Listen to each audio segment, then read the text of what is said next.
Are you guys ready to suffer? I am.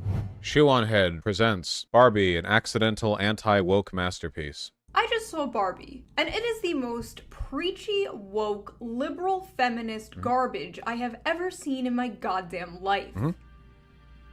Or was it? Which pill will you take, audience? Will you take the Shapiro pill, where you will stay in reality, crying and shitting about woke Hollywood forever?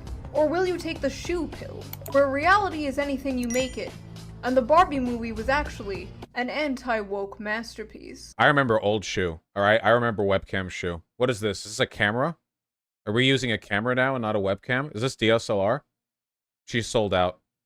It's fake. I was absolutely expecting a girl power movie. Like, it's Barbie. If you were expecting anything else, then you're a fool. But I wasn't expecting the type of politics that were in this movie. The politics, at least on like a surface level, were very 2014. That is like the only way that I could describe it. The most tired, lib shit, corpo, Tumblr, male tears ass. It had everything, you know? I fully disagree with this, by the way. As somebody who's heavily criticized liberal feminism, I think that the movie, it's still a liberal feminist movie, but the way the movie presents its critiques are not like male tears, man bad, girl power, pussy hat.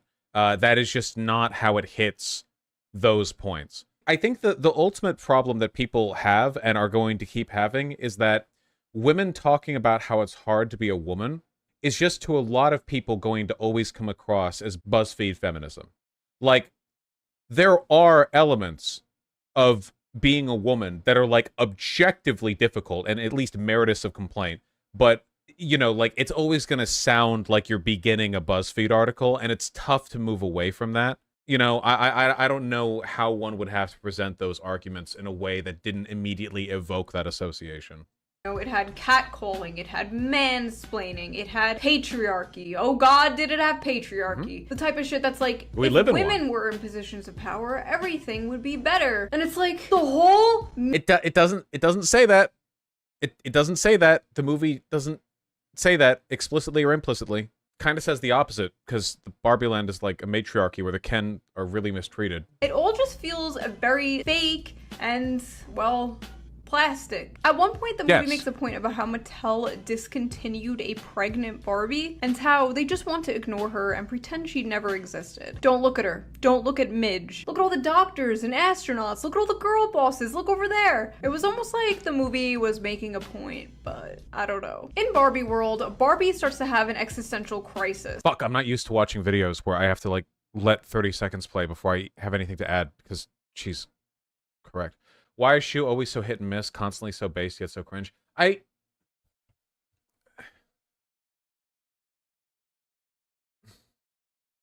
Fuck, it's gonna happen again. Oh, fuck, this is why we don't talk about Shoe anymore, guys. This is why we stopped. It's because when you guys criticized her, you would go overboard, and then I would have to spend time defending her, and then people would get mad because they would think I didn't have anything to criticize her over. Oh, fuck, this is a bad idea. Oh, God. Oh, no. Oh, Christ. Okay. Abort. No, we can't stop 6 minutes in. We can't stop 6 minutes in. We haven't even gotten to the central argument. Ken basically gets red-pilled by a right-wing Little Dark Age edit showing the glory and triumph of men. Ken reads all of this feminist literature, which tells him that men are in charge of everything and rule everything and can get away with anything. And the movie itself never really goes into anything else about patriarchy, so I guess that's what patriarchy is. So well, hold on. It's supposed to be Ken's understanding of patriarchy. That's why he gets obsessed with horses. The point is that he has a very superficial understanding of the concept, and he takes that superficiality back to Barbie land. He doesn't. It's not like the movie isn't suggesting his understanding of it is like the totality. That's why, like, in the movie, after Ken realizes that men are in charge in the real world, he's going from job to job, and he's like, well, I'm a man, so just give me that doctor's coat, baby. I want to do a surgery. And they're like, no, you can't do that. You can't. Yeah, he doesn't know. He doesn't know. So Ken establishes the patriarchy in Barbie world, which basically consists of mini fridges everywhere, sports, beer. He turns Barbie's dream house into Ken's Mojo Dojo Casa house. And it looks freaking sweet. The Barbies in Ken's new established patriarchy seem much happier than before. They're having fun, drinking beers with the Kens. Okay, I do contest this. I don't think that they seem happier than before. I think they seem more relaxed than before. They say in the movie that it's nice to take a break from their work, and they are happy when Barbie returns there, but they were plenty happy before, you know? It's just their happiness now, the fake plastic happiness of living every perfect day in Barbie Land has been replaced with the fake plastic happiness of getting beers for the boys while they tell you about horses. It's just a different style of a similar aestheticized system. Like, if they wanted to show the patriarchy being bad or oppressive, they should have, like, a scene where one of the Kens slaps one of the Barbie's asses, and the Barbie's like, ew. You know, much like in the real world, like what happened to Barbie in the real world, to show that Ken bought patriarchy back from the real world. But none of that ever happened. Well, okay, the reason is the real world is messy. Barbie Land is supposed to be, like, an idyllic, like, idea space, right? So Ken didn't come back with the idea that the patriarchy was about sexually assaulting women. He came back with the idea that it was about Casa Mojo House Dojo Casa House, or whatever the fuck he called that, and horses. That's not the idea that he brought back with him. I don't think that it would have been, like, ideologically appropriate for sexual violence to be a part of Barbie Land because they are sexless, right? Like, there's even a joke in the beginning of the movie where Ken wants to stay at Barbie's place overnight, and Barbie doesn't understand why, and then Ken says he doesn't understand why either, because he doesn't know, because they can't have sex. So, you know... Clearly, the movie is saying that patriarchy is good, because if it was trying to say anything else, it failed. The Barbies and Kens are kind of paired up. Okay, so we've reached sort of the inevitable part of this video, where Shoe0nHead projects her desire to be a subservient trad wife onto the theme of the movie, and ignores how everything in the movie is indicating that this is not a system that is working for everyone. Isn't this ignoring the final conflict? Yeah, it is. Even though it was the patriarchy, even though the women were seen bringing drinks to the Kens, everything still revolved around the Barbies. They're playing... No, that's not true. The Kens literally, like, took over the houses, completely redecorated everything, took over the entire political system of Barbie Land. It was not still centering Barbies.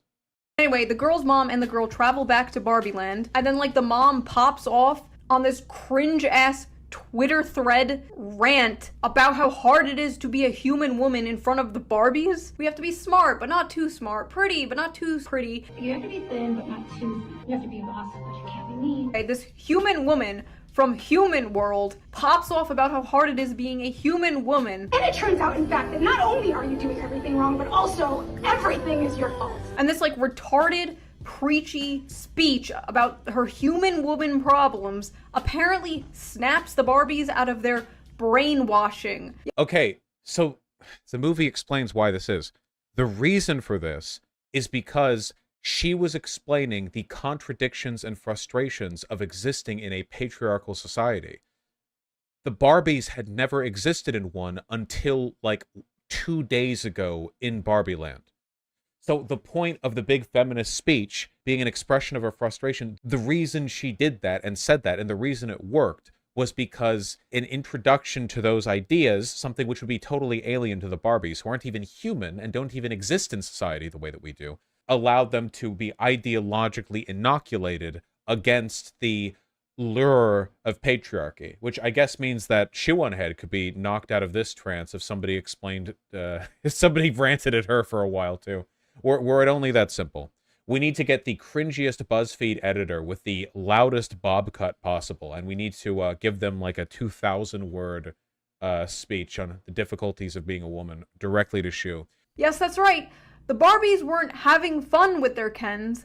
They were brainwashed by the patriarchy. Giving voice to the cognitive dissonance required to be a woman under the patriarchy, he robbed it of its power. The Barbies were happy until this random woman barged in and started telling them about how oppressed women were.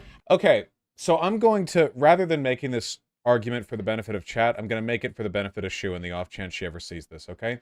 Shu, you have criticized many times systems which lull people into complacency, right? This is like eating the bug, getting in the pod, you know, going on Tinder. There are many systems that we live within which can produce complacency, that can produce fake happiness, that can make us weak. And sometimes, you know, you need a kind of like ideological jumpstart. You need an idea or a system or an explanation or a context or something that can knock you into shape and get you to realize what happiness really is, you know? What you're describing right now, Shu, is the happiness of a cuckold who has a wife who has a second boyfriend, okay? You are describing the happiness of Tyler getting cucked by I don't know, Tyrone or whatever the fuck the green texts are on about, all right? At the beginning of the movie, the Kens aren't complaining about their position within the system at Barbie Land. They were perfectly happy beaching.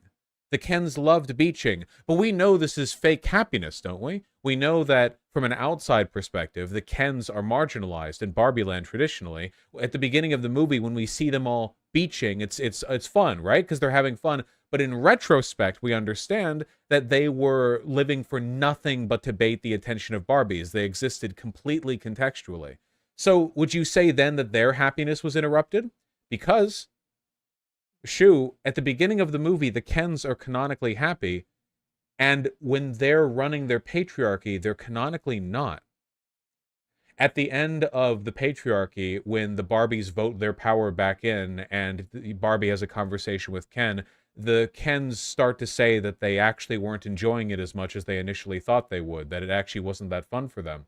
So with the new feminist program downloaded into their brains, the Barbies decide to trick the Kens, to distract them into infighting, so while they're busy fighting, they could secure the Barbie World Constitution and take the government back or something. So what do they do? What do they do with this new knowledge of feminine empowerment? They use the Kens' love and devotion and loyalty. No, stop. Nuh-uh. What they were demonstrating there was not love and devotion and loyalty. The Ken asked the Barbie, "Can I play guitar at you for 5 hours?" And all the Kens were singing like the same song at all the Barbies.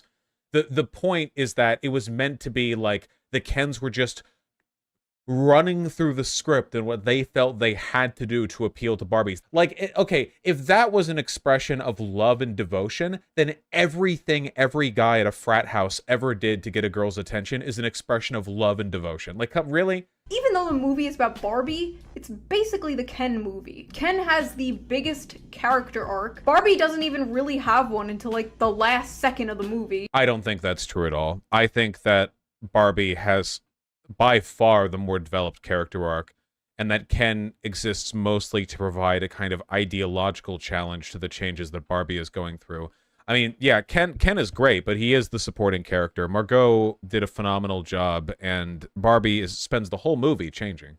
And then she's like, "I don't even know who I am," and it's like, where the fuck did that even come from? The whole movie. The whole movie. Barbie is the Matrix for women. Would you rather live in Barbie land, never age, never get cellulite, never cry, and just party all the time with your friends? Or live in the real world where everything is imperfect, you age, you get cellulite, and you cry, but it's real. And after That is true. That wasn't a misinterpretation. Not only is she correct in that, the movie also frames it that way, up to and including it being a Matrix reference. This was just very cartoony and fun, and reminded me a lot of early 2000s movies like Josie and the Pussycats. Also, this movie is like deadass a Rorschach test. I heard people say it's woke, anti-woke, gender abolitionist, alt-right. She watched my thing. She watched my fucking thing. How many outspoken gender abolitionists are there? I explicitly said that the movie has a gender abolitionist bed. She saw my shit. Fuck! Oh my fucking god. I got outsmarted. This whole fucking thing. I got outsmarted the whole... She knew I'd watch it. She's watching right now. We have to leave. We have to get out.